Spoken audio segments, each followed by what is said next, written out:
had a dream. How many has ever had those kinds of dreams that when you woke up, they were so real? Can I get a witness tonight? They were real. And some of those dreams, you woke up in a cold sweat, just, oh, thank God I'm awake and it's not real. And then maybe you've had those dreams before that seem so very real and you couldn't wait to get back to sleep because it was a very good dream. Well, I had one of those dreams here a few weeks ago, and I believe that it has fundamentally changed my life forever because it was real. Not only was it real in the dream, but the next time I had opportunity to be in the house of the Lord, I was able to experience that exact same feeling that I had. And out of that experience, the Lord began to deal with me about a message to preach. And I preached it to our home church. And when Pastor Carrington asked me if I was willing to preach the Sunday night service, this immediately come to my mind that this is what I want you to preach here. And so by the help of the Lord tonight, I want to preach on this thought: entering a new dimension of His presence. Entering a new dimension of His presence. You'll turn with me to Psalms chapter 16, verse 11. I want to read one verse of scripture here. He said, "Thou wilt show me the path of life, and in thy presence is fullness of joy. And at thy right hand there are pleasures forevermore." I want to go down to Psalms 91 and 1, talking about the safety, abiding in the presence of God. The psalmist wrote, "He who dwells in the secret place of the Most High shall abide under the shadow of the Almighty." And if you'll give me one more, Psalms chapter 100. It simply says, "Make a joyful shout to the Lord, all ye lands.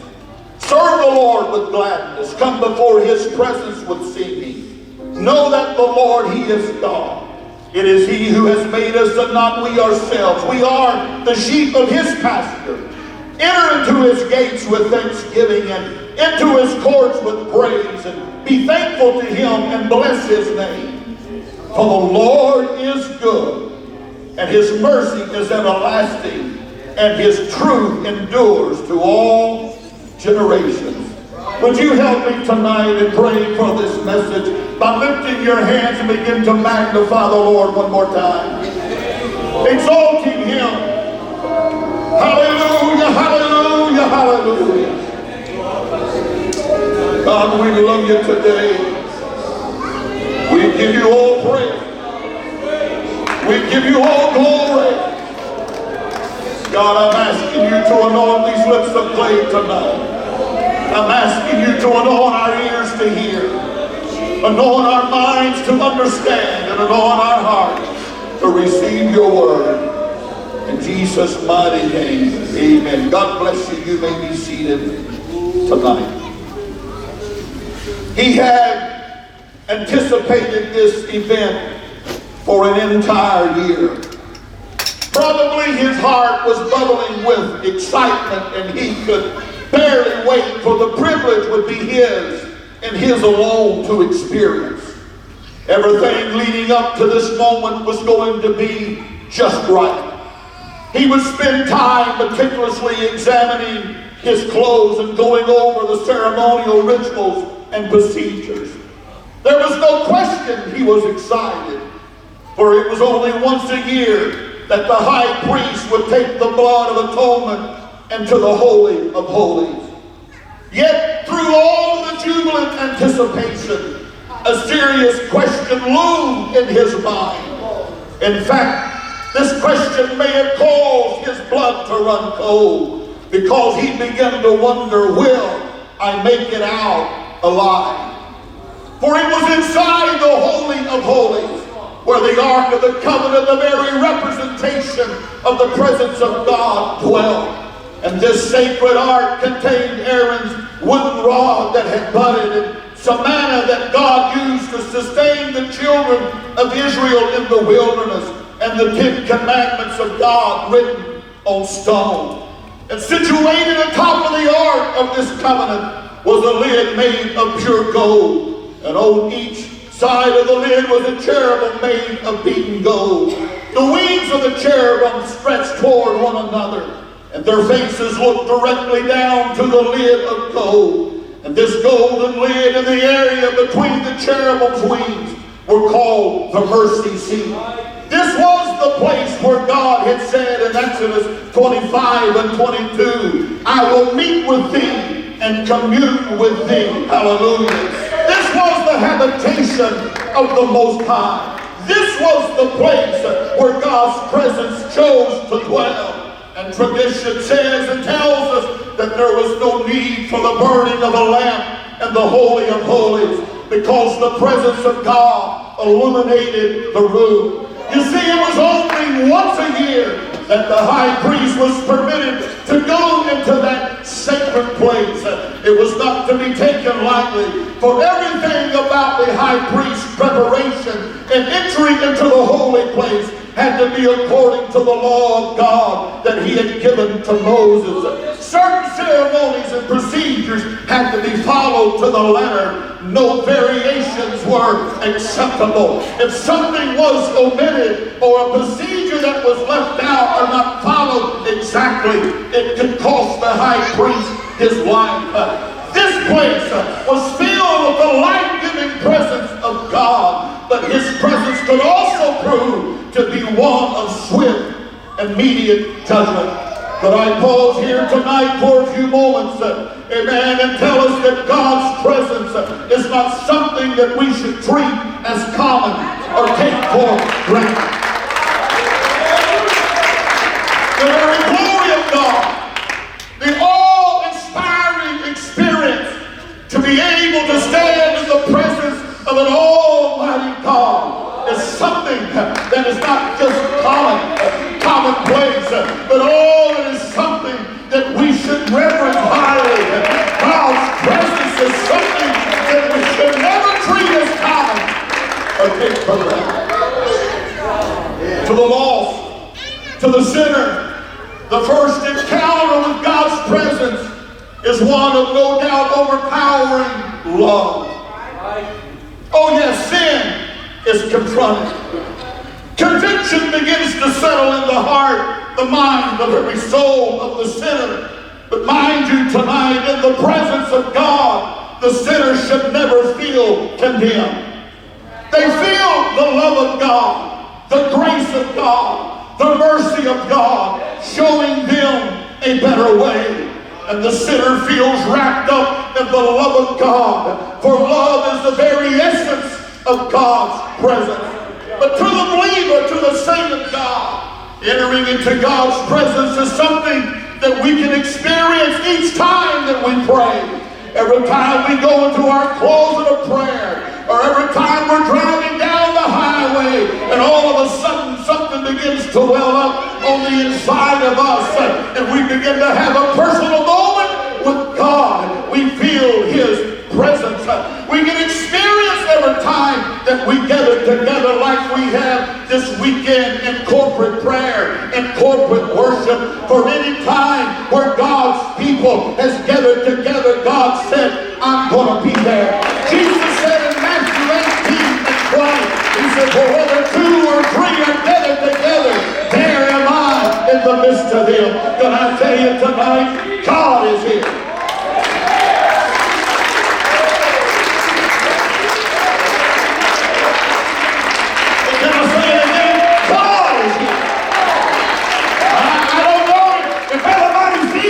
Tonight, but God is here.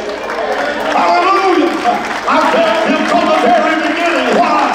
Because I know His Word.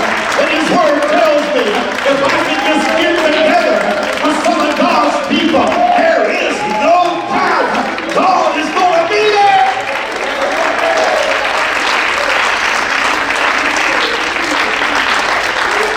The presence of God, it draws us closer to Him. It even draws us closer to one another. And And when we encounter His presence, we want to linger in it as long as possible. And when a worship service is flowing with the presence of God like it has been this weekend, you find that people will linger longer and longer than they normally do after the service. Why? Because there's such a presence here. Amen. Such a beautiful bond between the Spirit and the fellowship with God's people. We just really don't want to go home too quick. We just can't get enough of the presence of God. If you look at Leviticus chapter 9 and 24, we see that Israel was able to view the glory, the very visible presence of God, and it caused them to tremble and fall on their faces. And at the dedication of Solomon's temple, the presence of God was so great that the priests were unable to minister in that service. And Israel was so overcome by the presence of God that when they in 2 Chronicles 7, 1 through 3 saw how the fire came down and the glory of God, amen, upon the house, they bowed themselves with their face to the ground upon the pavement, and they worshiped and they praised the Lord, saying, for He is good, for His mercy endureth forever.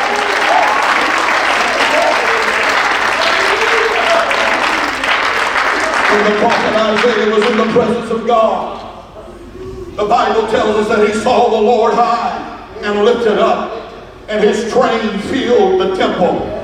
But he saw the angel of the Lord and heard them shout one to another in Isaiah 6, 1 through 8. And they simply said, holy, holy, holy is the Lord God Almighty. And it was when Isaiah entered a new dimension. Come on, somebody say that with me tonight. He entered a new dimension of God's presence. That is when he was overwhelmingly moved with emotion, because then probably for the first time he began to realize, like he never realized it before, his fallen human condition, and he began to cry out, woe is me! Woe is me! He knew he was in the midst of a holy and righteous God. The angel came with a set of tongs and took a hot coal from the altar and placed it to his lips and purging him. And then he heard the voice of the Lord say, whom shall I send? Whom shall I send? But he didn't hear that until he entered a new dimension. He didn't feel that until he entered a new dimension.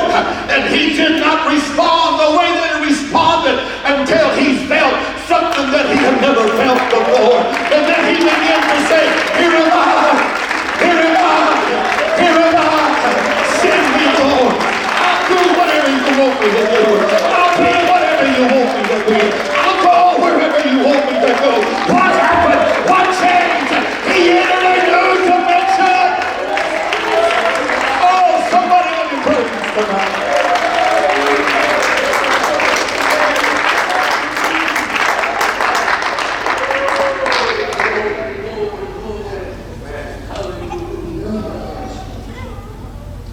The Apostle John, picture with me tonight, exiled on the Isle of Patmos. The Bible lets us know that there on the Lord's day, I don't even know if he knew what day it really was. I don't know if he had a calendar or he had somehow begun to mark the days off, but something was different about today. I feel something different. Yesterday was just like all of the other days, but today is different. And the Bible tells us that he found himself in the presence of the Lord on the Lord's day, and he was caught up and enraptured with him, that presence. Go back to Revelation 1, 9 and 20. Right. The Bible tells us that he heard a great voice like a trumpet. And it was the voice of Jesus Christ, the Alpha, the Omega, the first and the last. And the Lord instructed John to write the things that he would show him and these writings become known as the book of Revelation. Not the revelation of John, but rather the revelation of Jesus Christ. And when John had entered a new dimension, I feel it in my soul. I feel it in my spirit. Ever since God gave me that dream that night, I began to realize I've been in this a long time. I'm 55 years old. I've been pastoring for years, but I have realized that there is a new dimension. There is a new level. There's a new depth and a new height that God is calling His church.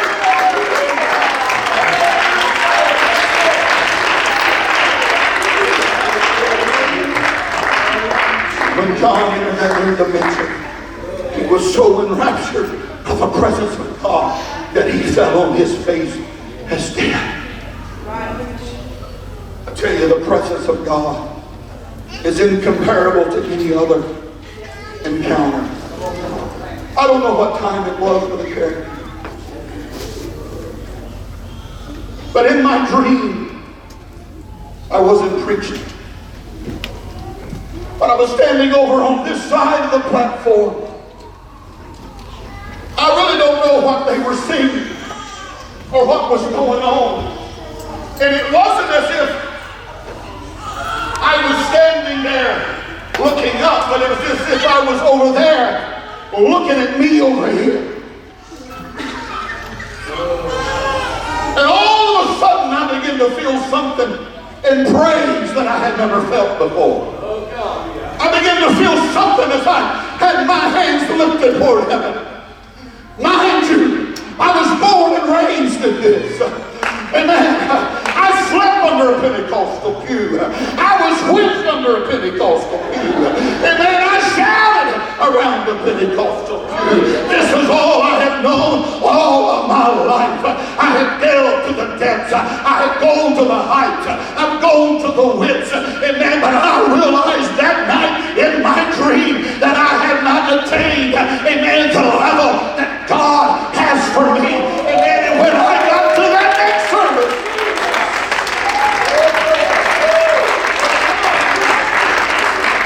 it didn't matter how hot or how cold it was. It didn't matter if they were singing my song or not. I sit right over here, right here where your bishop sits, and that speaker is right there, and oh God, how it hurts my ears sometimes. But it didn't hurt my ears that night.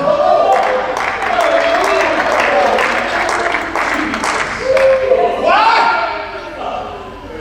It was as if, God, I want to see if what my dream was telling me is really real. Oh, and Brother Brown, I want to tell you something. I entered the dimension. I entered a place in the presence of God that I knew that I had tapped into something in the same my life forever. I sense it here, Brother Bill. I sense it here. I got to stick close to my notes because I go everywhere. I can't remember the first time I preached Farmington. What year? I think it was 92, 3. Somewhere around there, I had the first opportunity to preach in Farmington, in that old building next door. And it was a full house back then. And I have watched over the years, and I've had the awesome privilege, amen, to grace this man's pulpit time and time again. And I have watched, and I have watched, but oh, I have never felt anything like I have felt this week.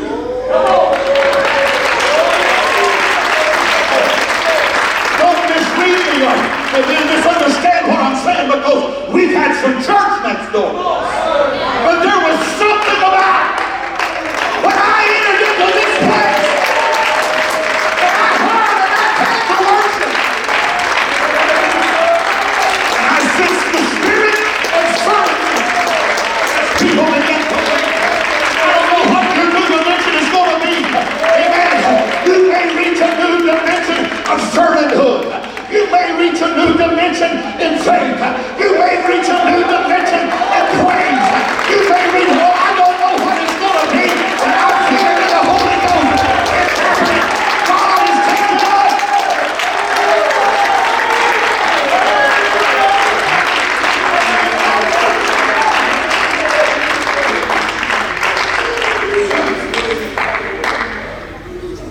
out there, sis. Get ready. I may need some in a minute.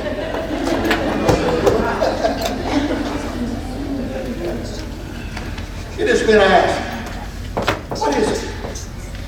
What is it that sets Pentecostal worship apart? Is it their music? I want to tell you what this music this weekend has made me feel right. Music in an apostolic Pentecostal worship service can be very inspiring. You gotta be completely dead and void of any emotions, not to at least tap your foot.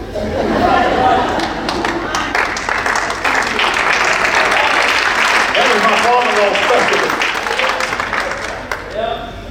He tapped his foot more than he preached. I watched him. He tapped his foot. You may find yourself clapping your hands, singing along, getting excited and being moved about the music, but music is not what sets Pentecostal worship apart. Isn't a demonstrative style of worship? And we do have that. At times I have stood there and simply watched first-time visitors in our church as it got a little bit like it was here. People begin to run and shout, and I thought, oh no, here we go. We're going to see what these people are made of right quick. Because our worship is very demonstrative. Shouting and dancing and jumping and weeping is welcome in any apostolic service where the presence of God is moving.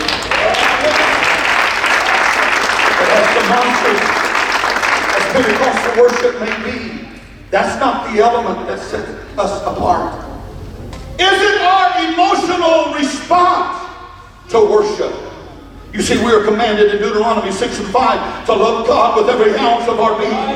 And to deny our emotions in worship is not to fully worship God. Oh, that went over like a flock of birds. To deny your emotions in worship is not to fully worship God. I don't have time for the Bible study tonight, but I can take you to the place where the Bible tells you to worship them in your body and in your spirit, which is the Lord.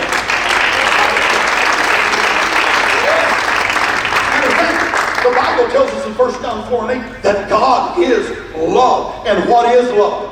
It is an emotion. Hallelujah. And there's nothing inappropriate with emotion being involved in our worship. But however, emotion is not what sets Pentecostal worship apart. The element that sets us apart in our worship is the recognition of the presence of God.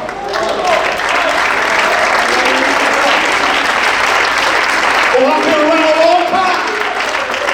I've seen us worship our worship. I've seen us worship the musicians. I've seen us worship the beat. I've seen us worship the song. But oh, what sets us apart is the recognition that it's not the music. It's not our style. That it's the fact that the King of Kings and the Lord of Lords has left the throne of glory. He has graced us with His presence. We don't recognize that God's Spirit is in His presence. What is the point of dancing? What is the point of singing and shouting? If the service is void of an awareness of God's presence, it is void of its true purpose.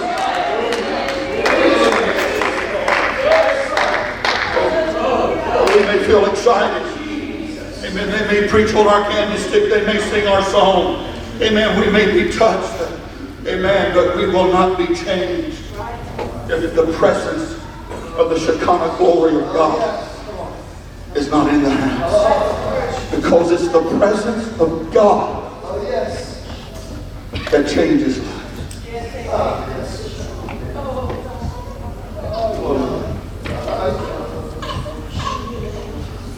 Scott Graham knocked it out of the park Friday night. Number 10, corner pocket. That's what I got down there. An outstanding message.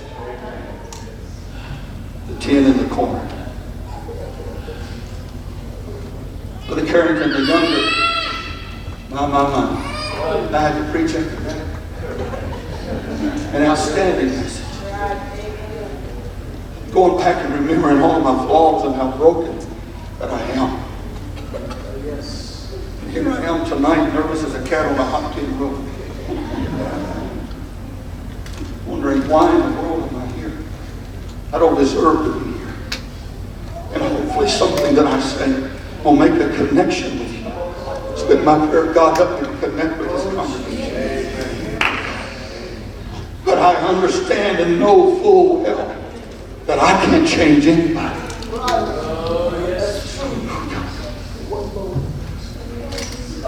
But one moment in the presence of God,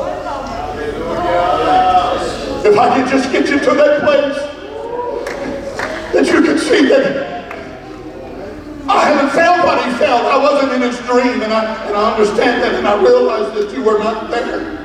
But if I could somehow, by the help of the Holy Ghost, present it in such a way that you can see just a little bit of what I felt and understand just a little bit what it was like to be in that kind of the presence of God, I promise you there will be a change that comes into you, amen, and you will feel something in God that you never felt in your life. You see, because after the music stops and the outward expression of praise dwindles, the evidence that we have of God's presence being in this place will be the changed lives left within His wings. Hallelujah. What am I talking about?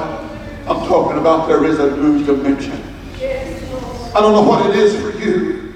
I know what it is for me. I begin to experience and try to walk in it and live in it every day. But I don't know what that experience is going to be like for you. But I feel under the unction of the Holy Ghost that there is a new dimension for each and every one of you as individuals.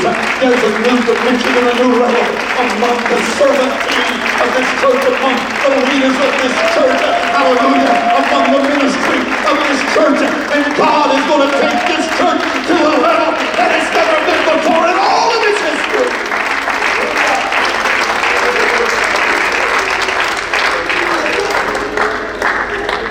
When God touches something, it changes. God's presence touched the chaotic earth and produced order. He touched an elderly man by the name of Abraham and made him a father of a nation. He touched the life of a fleeting murderer named Moses and made him the leader of his people. He touched the life of a shepherd boy. I already had this, you thief. You tried to steal my message this morning. He touched the life of a shepherd boy named David and made him a king. He touched the eyes of the blind and he opened them. He touched the ears of the deaf and they could hear. He touched the dead and brought them back to life. And he is touching us in this place. And I'm excited about the miraculous that God is doing. Glory, glory. When God moves upon people, things will change. The drug addict will find deliverance. The alcoholic will throw down the bottle. Lives will be transformed. Marriages will be put back together.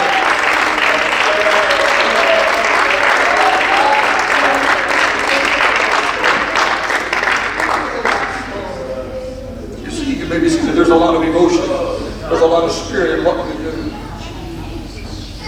We put a lot of our own spirit in this. There's a lot of me.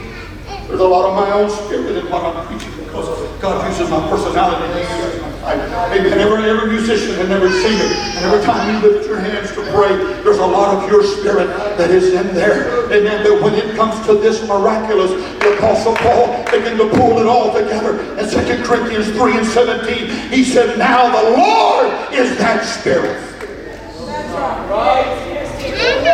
And where the Spirit of the Lord is, somebody shout it with me. There is liberty. Hallelujah. We can get together and have a wonderful time of fellowship and enjoy one another's company and go back home to the same problem. But when I get into the Spirit, if I can enter a new dimension of His presence, come on, somebody help me tonight. Things are going to change. I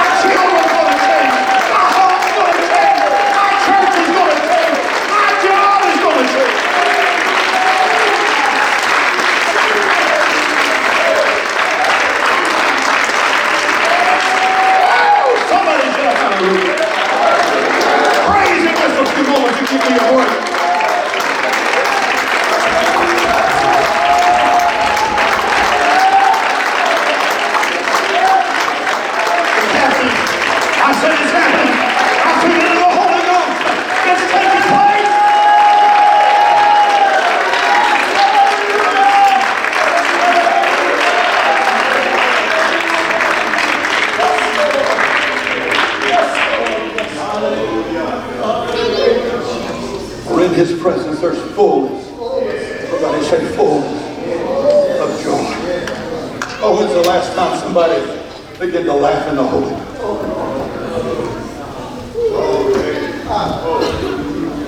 I hope we haven't become so modernized that we have modernized that act.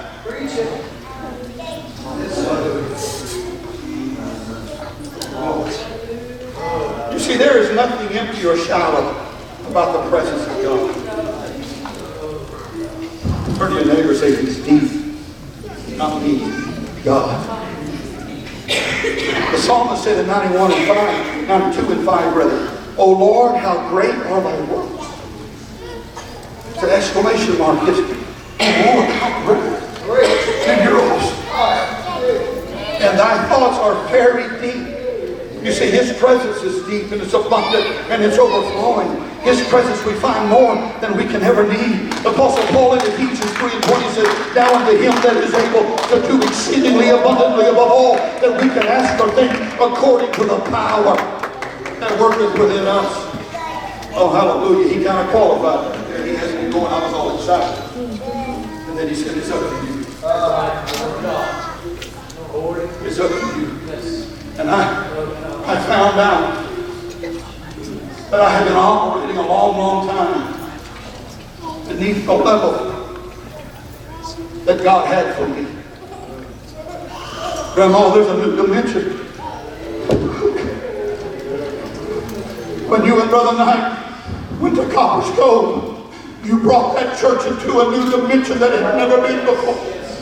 Hallelujah. And the anointing of God was there. But oh, nothing on me. But I remember the question you asked me that night at coming out of the restaurant. Do you think you could love this people? From that moment on, I jumped into a new dimension that I had never been in before. And the anointing and the power of God has kept moving us into a new dimension. And so now, Brother Tomoko is the pastor. They call me the bishop. I really don't know what that means. Amen. I think it means I'm fat. Amen. And oh, hallelujah. I am finding out, amen, that through His leadership, Brother Carrington, that we have gone places that I could have never taken the church. Amen. And now, I find myself, I'm just glad to be there. Why? Because I am my position. I'm reaching a new dimension. I'm reaching a new level.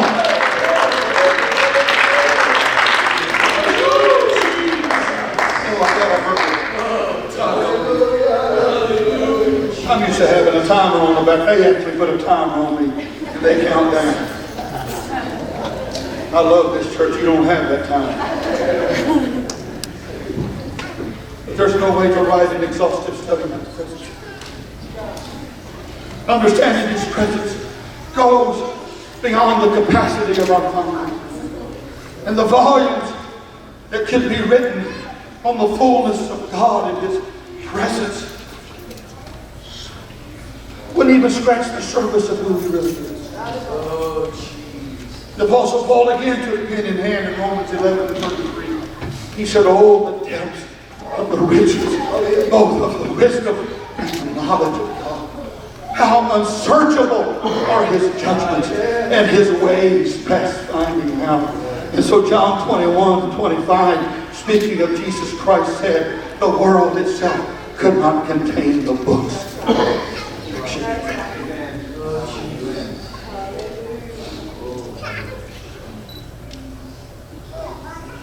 Let me just try to pull all this together. All of creation was a demonstration of God's love for mankind. And what a harmonious relationship that was enjoyed in the Garden of Eden. The introduction of sin destroyed that relationship. Mankind was removed from the garden, from the presence of God. But I want somebody to listen to me. However, sin did not change God's desire. I don't know where you've been. I don't know what you've done. I'm not your pastor. But no matter what it is that you may have done, or how long that you have done, or how long and how far you've been away from the presence of God, listen to this, preacher. Sin did not change God's desire for you. And so once again the Lord demonstrated His longing to abide with humanity. And so He directed Moses. He said, I want you to build me a sanctuary, a tabernacle in the wilderness. And this is going to be the place where God would abide with His people. And so He filled the tabernacle, and later He filled the temple with His presence. But still, the contact between God and man was limited. Only once a year, as I've already stated, could one man go into that place of the manifest presence of God. But even then, God desired full contact and relationship with humanity. And so we understand that when the fullness of time came, God moved into a new house. Hallelujah.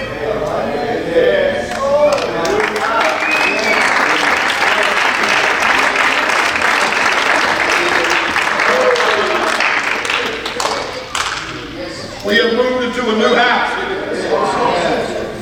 When the fullness of time comes, the time finally came, you moved into a new house.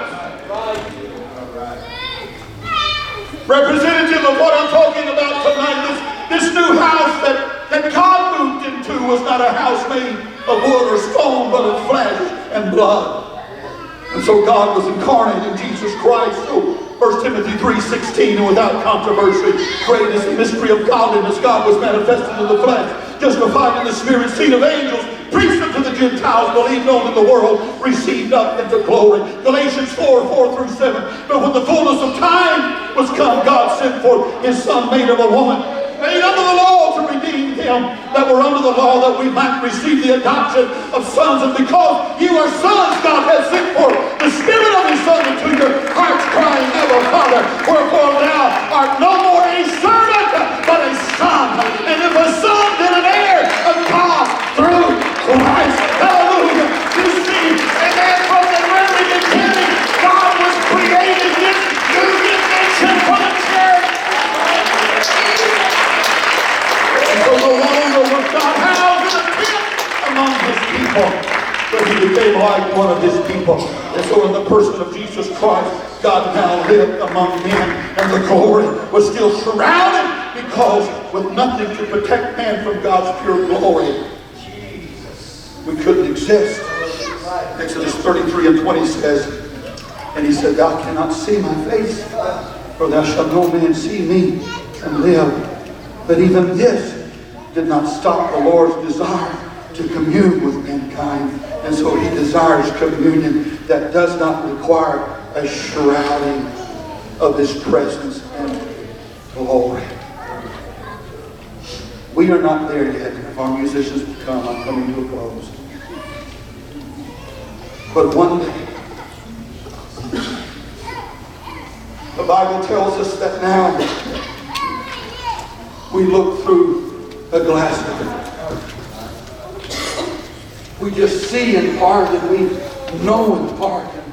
And there is just a very limited, what glorious presence that we feel in this limited aspect of God that we have. But Brother Brown, one of these days, oh, I'm not for this moment. Come on. One of these days, John the Revelator, when he was exiled on the Isle of Patmos, finding himself in a new dimension, he said, "If I heard a great voice," Revelation 21:3, "out of heaven saying, Behold, the tabernacle of God is with men, and He will dwell with them. And they shall be His people, and God Himself shall be with them and be their God." Could we stand tonight? You see, the fullness of God will be revealed, amen, to the redeemed humanity. And no longer will sin keep us from the fullness of His presence. No longer will access into His presence be limited. But one day we'll be able to stand before Him.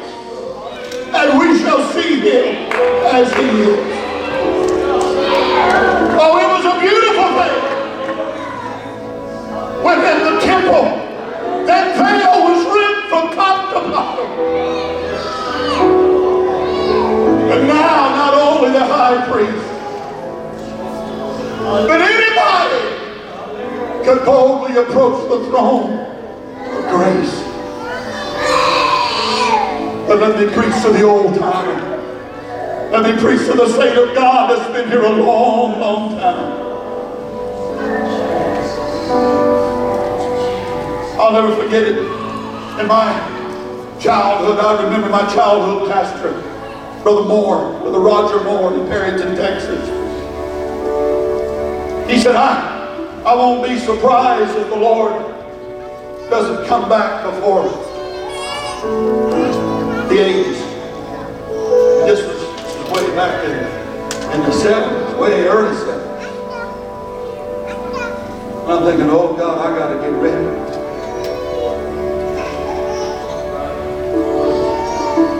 Well, the 80s got here. And we passed through the 88 pieces while he was going to come back in 88. It didn't happen.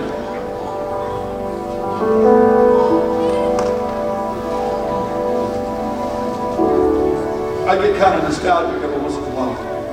I love these new songs. I really do. But every once in a while, I got to go back and songs will come to my mind that says, one more river to cross, one more mountain to climb, one more valley that I gotta go through, leading my trouble down.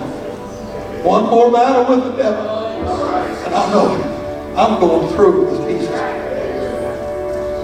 I want to tell you, it's going to be worth it all. You will reach that new dimension.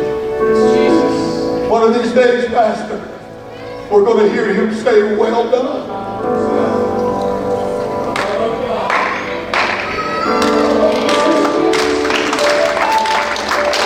These altars are open right now. I don't know what that dimension is for you. Some of you are going to go deeper than you've ever been. To some, God's going to broaden your horizon. To others, you're going to go higher than you've ever been before in here. Some of you are going to reach a new dimension in prayer. You're going to reach a new dimension in devotion. Some of you are going to reach a new dimension in worship. There's others going to reach a new dimension in service before the Lord. We've got a new model where I'm from. It's this. I can't believe I get to do this. Some of you are going to reach that dimension. You're going to live in that realm. I just can't believe I get to be involved in this. Some of you are going to reach a new dimension in Bible studies. You're going to reach a new dimension in witnessing and outreach. Hallelujah. Oh, glory.